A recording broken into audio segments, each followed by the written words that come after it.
Learn supply and demand trading in 10 minutes. So let's go. In this video, I'm going to show you exactly how to draw supply and demand zones, how to find these zones, and how to get in. So make sure you hit that subscribe button, hit that like button, because over here what I do, I help struggling traders take their trading to the next level and help them become full-time traders. Because I've been trading the markets for 13 years and I know a lot about these markets. So this is a channel you want to follow, right? So let's get into supply and demand. What is supply and demand? You know, I like to keep things very simple. Supply and demand is aggressive buying and aggressive selling. So why do we want to use supply and demand when we trade? Well, we know that if we see aggressive buying, that means that smart money is in the market, because me and you, we are retail traders. We can't push up the market, all right? So as traders, we need volume. And when we have volume in the market, that means smart money is pushing up the market, and there's a strong possibility the market might continue in that direction. So let me show you this real quick. If you look at this, Goldman Sachs made 18.1 billion, or 53% of its revenue from sales and trading in 2012. The company said today in its annual report, and it posted losses from trading on just 15 days last year. Its best performance since the bank started disclosing that number in 2004. So I want you guys to look at this for a second, right? If you're only losing out of the whole year, we had what, 365 days out of the year, and you're only losing 15 days out of the year, guys. We are talking about a company that's pretty much winning 90% of the time.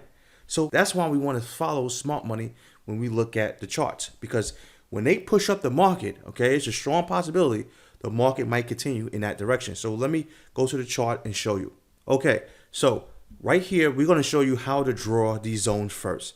And then we're going to show you how to look for supply and demand. So right now, guys, we're looking at this chart and we have aggressive selling right here. Okay.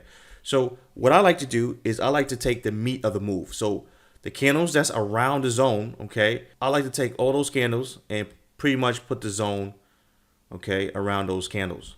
Okay. And the reason why is because a lot of times you will see price come to that zone where you have a lot of these candles at, right? It will come exactly at the bottom of that range, okay, or the top of the range, and it will bounce off. Now, another way you can actually draw supply and demand zones is you can start, with the candle that started the whole move. So this is the candle pretty much that started the whole move. You can use that as a zone, or you can use the wick. Some people use the wick, okay, which is around here. You can use that right here. Some people say, you know what, I just want to, use the wick. Now, the reason why using the wick and using the first candle sometimes is not good is because the market might come to the zone. It might not touch the zone, okay? Might not touch the wick, or might not even touch the first candle that started the move. So that's why me personally, I like to use the meat of the move. And I believe if you are new to this, you should use the meat of the move, okay? Now, that's how you draw supply and demand zones. Now, the next question is, how do we enter? It's very simple. We want to keep it very simple because this video is 10 minutes. Now, you look for a bearish candle or a bullish candle if we're going up, okay? So you can start with a simple pin bar, okay? When you see it at that level, at that key level, you look for rejections and you can actually start with that first, all right? So let me show you guys how to find supply and demand. Okay, so the way I trade supply and demand, I look for short-term supply and demand. Why? Because I day trade. So overall, let's go right here, okay?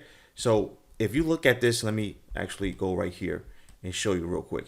So let me draw it out first so you guys can see. The market moves in waves. So we have the market going up, down, right? So the market moves in waves.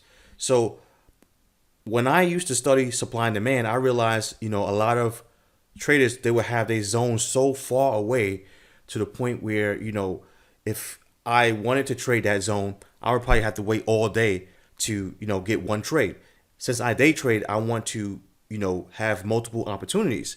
And the best way to day trade supply and demand, in my opinion, is just go with the waves, okay? So if you look at the market right here, the market is doing what? Going up in waves. That's how the market moves, guys, okay? It moves in waves. So What I decided to do is say, you know what? I'm not going to look for a zone that's so far away. I want to focus on these short-term supply and demand zones. So right here, we have a zone, okay? And this is what I'm looking for pretty much every single day, okay? I'm looking for these short-term zones right here, guys. And I'm looking to basically take advantage of, you know, the waves that's in the market. And that's it, guys, right? So let me show you guys another example. Okay, so guys, what we have here, we have a whole bunch of green candles in a row. That tells me that, you know, this is not retailers. This is smart money pushing up the market. So what I'm going to do is I'm going to use the candles, okay, the meat of the move, okay, and I'm going to take my zone and draw that, okay, so I can have my demand zone. Wait for price to come back, and you can take that trade. Now, look, we have another demand zone right here. A whole bunch of candles, especially this big, you know, volume candle right here that tells me smart money's in the building. Okay, so I'm going to take the meat of the move right here, and I'm going to draw my zone, and I'm waiting for price to basically, you know, come to that area so we can look for a trade, right? Now, I know some of you guys know that I have a supply and demand indicator that will help you look for these supply and demand zones, especially if you're new to supply and demand. Sometimes some of you guys have trouble when it comes to supply and demand. So let me show you guys my indicator, right? So we have right here, let's go to the settings.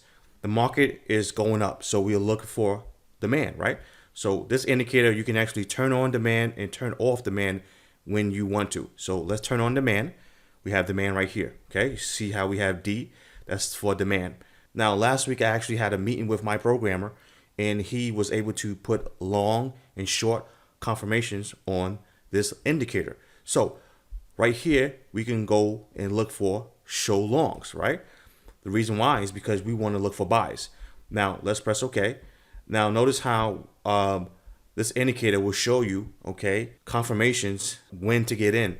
Now, this indicator only works with key levels. Notice how we have a long signal right here. We don't want to take that. We wanted to wait for a key level. So we have a demand zone right here.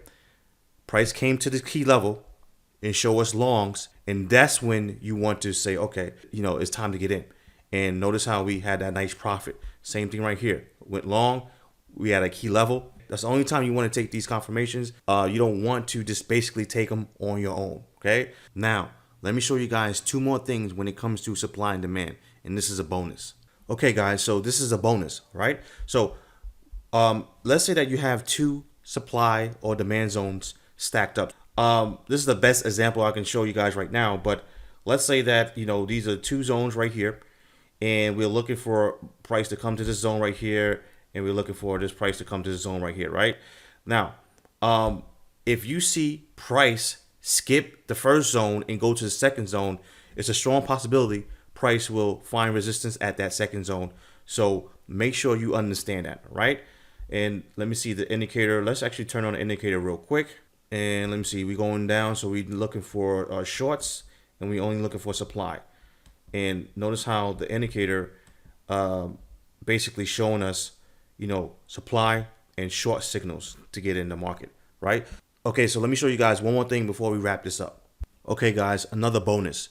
Now, we have the market going down, okay? So we are looking for shorts. Notice how price comes to this zone right here. We have this zone right here. Price comes to the zone and breaks this zone at the top. Now, a lot of supply and demand traders will say, oh, this is not a zone no more, right? Me personally, you know, just from back testing, I realized that the market could break the zone just by a little bit, and that's okay. I will still take the trade. So to me, this is still intact. I will still look for a short opportunity, and notice how price, you know, kept going down. So make sure that if a price breaks the zone just a little bit, it's okay. You can still take the trade. Now, that's about it. I hope you guys got some value out of this video. If so, make sure you hit that like button. Make sure you hit that subscribe button. Make sure you follow me on Instagram. Make sure you join my free Telegram group. And also, if you want this supply and demand indicator, just go below and join my VIP training program. And this indicator comes with the training program for free. And the good thing about this indicator, you can actually turn off supply and demand zones, and you can just only use the long and short confirmations with any strategy, support and resistance or whatever you want to do. And I also decided to extend the holiday sale all the way to January. Okay, so make sure you watch more of my videos. Make sure you share this video, guys, and comment below, guys, because I tried to answer all your guys' questions. All right, thanks a lot for watching this video, and please have a great day.